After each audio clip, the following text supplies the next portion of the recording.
बहुत सारे भाई बहनों के जीवन में काम इसलिए नहीं हो पाता क्योंकि उनकी संगति गलत लोगों के साथ में है। उनकी संगति ऐसे लोगों के साथ में है जिनके मन में संदेह भरा हुआ है, जिनके मन में संदेह भरा हुआ हो। वो विश्वास में नहीं है, वो विश्वास में एक दूसरे को उत्साहित नहीं करते हैं, बल्कि उनके अंदर संदेह भरा है और वो एक दूसरे को डिसमोटिवेट करते रहते हैं। इसलिए उन लोगों के जीवन में काम नहीं हो पाता। इसलिए आपको अपनी संगति को बहुत सोच समझ कर चूज करना है कि किसे अपना दोस्त बनाना है, किसे अपना फ्रेंड बनाना है, किसके साथ में आपको रहना है, किसके साथ में आपको संगति करनी है, किसके साथ में आपको समय व्यतीत करना है। क्योंकि यदि वो व्यक्ति नकारात्मक सोच रखने वाला है, यदि वो व्यक्ति संदेह करने वाला व्यक्ति है, तो आप भी उसी की तरह होते चले जाएंगे। और यदि वो व्यक्ति विश्वास में मजबूत है, यदि वो व्यक्ति दूसरे को उत्साहित करने वाला है विश्वास में, तो आप भी विश्वास में आगे बढ़ेंगे और आपके जीवन में काम होगा। और ये बहुत ही अधिक इंपॉर्टेंट है। यीशु मसीह ने भी इसी प्रकार से किया। आप जानते हैं यीशु मसीह ने इस प्रकार से किया। हम लोग देखते हैं मरकुस रचित सुसमाचार उसके 5 अध्याय में, जब यीशु मसीह याईर के घर जा रहे होते हैं, याईर की बेटी को चंगा करने के लिए, जो कि बहुत ज्यादा बीमार है।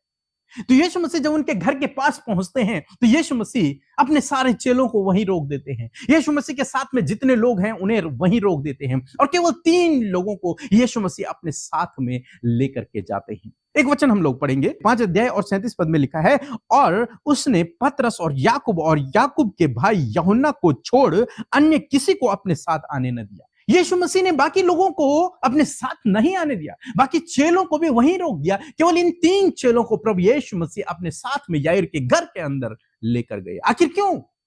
क्योंकि बाकी जो लोग थे वे विश्वास में इतने मजबूत नहीं थे। इसलिए यीशु मसीह ने उन्हें कहा, तुम यहीं रुको।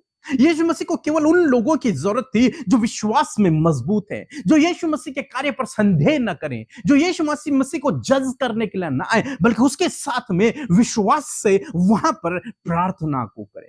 इसलिए यीशु मसीह ने बाकी लोगों को बाहर ही रोक दिया। जब यीशु मसीह उस घर के नजदीक पहुंचे, उस घर में पहुंचे, तो क्या देखते हैं कि बहुत सारे लोग रो रहे हैं, क्योंकि वो सोचते हैं कि वो लड़की मर चुकी है और वास्तव में वो मर चुकी थी। तो यीशु मसीह उन्हें रिप्लाई करते हैं। यीशु मसीह कहते हैं, तुम क्यों हल्ला मचाते हो, तुम क्यों रो रहे हो?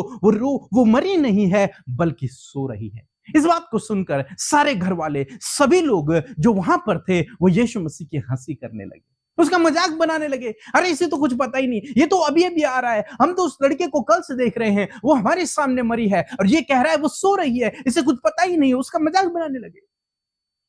तब यीशु मसीह ने जानते हैं क्या किया? यदि आप 39 पद पढ़ेंगे तो लिखा है, तब उसने भीतर जाकर उनसे कहा, तुम क्यों हल्ला मचाते हो और रोते हो? लड़की मरी नहीं परंतु सो रही है। वे उसकी हंसी करने लगे, परंतु उसने सबको निकाल कर लड़की के माता पिता और अपने साथियों के साथ भीतर जहां लड़की पड़ी थी गया। उन लोगों को भी जो यीशु मसीह की हंसी करने लगे थे, जिनके अंदर संदेह उत्पन्न हो गया था, उन लोगों को भी यीशु मसीह ने उस घर से बाहर कर दिया। तुम बाहर जाओ, मुझे तुम्हारी जरूरत नहीं है। इस आश्चर्य कर्म के लिए, विश्वास में आगे बढ़ने के लिए, अद्भुत आश्चर्य कर्म को देखने के लिए तुम्हारी आवश्यकता नहीं। तुम संदेह करने वाले लोग, उनकी आवश्यकता नहीं है, नकारात्मक लोगों की आवश्यकता नहीं है। यीशु मसीह ने उन्हें अपने से अलग कर दिया। हालांकि यीशु मसीह उनसे प्यार करते हैं, लेकिन अभी के लिए, क्योंकि अभी यीशु मसीह एक बड़ा आश्चर्य कर्म करने पर है, यहां पर यीशु मसीह को विश्वास के लोगों की आवश्यकता है, जो विश्वासी हों उनकी आवश्यकता है, जो विश्वास में मजबूत हों उनकी आवश्यकता है, जो संदेह न करें उनकी आवश्यकता है। और लिखा है कि यीशु मसीह के वो 3 चेले और उसके माता पिता, उस लड़की के माता पिता केवल अंदर गए और यीशु मसीह ने उस लड़की के लिए प्रार्थना किया और वो लड़की जीवित हो उठी। दोस्तों, क्यों यह आश्चर्य कर्म हुआ? क्योंकि यीशु मसीह प्रार्थना कर रहे हैं, एक तो ये कारण है। यीशु मसीह के लिए कुछ भी असंभव नहीं, एक तो एक कारण है। लेकिन दूसरा एक कारण यह है कि क्योंकि वहां पर केवल विश्वास करने वाले लोग, केवल विश्वास में मजबूत लोग थे, वहां कोई संदेह करने वाला उस कमरे में मौजूद नहीं था। जितने संदेह करने वाले थे उन्हें प्रभु यीशु मसीह ने दूर कर दिया था। आज सामने मैं आपको उत्साहित करना चाहूंगा, यदि आप अपने जीवन में आश्चर्य कर्म को देखना चाहते हैं तो आपको ऐसे लोगों से बचना है, ऐसे लोगों से दूर रहना है जो संदेह से भरे हुए हैं, जो नकारात्मक लोग हैं। ऐसे लोगों से आपको दूर रहना है और जब आप ऐसे लोगों से दूर रहेंगे तो आपको ऐसे लोगों की संगति में रहना है जो विश्वास में मजबूत हों, जो आपको विश्वास में आगे बढ़ाएं, जो आपको उत्साहित करें, जो कठिन समय में, संघर्ष करने वाले समय में आपके साथ में खड़े हों, आपको विश्वास में और मजबूत करें, ना कि आपको निराश करें, ना कि आपको संदेह में डालें, ना कि आपको और नकारात्मक करें। आपको ऐसे लोगों की आवश्यकता है, इसलिए अपने दोस्तों को सोच समझ कर चुनें। आप किसके साथ में संगति कर रहे हैं वो बहुत ज्यादा इंपॉर्टेंट है।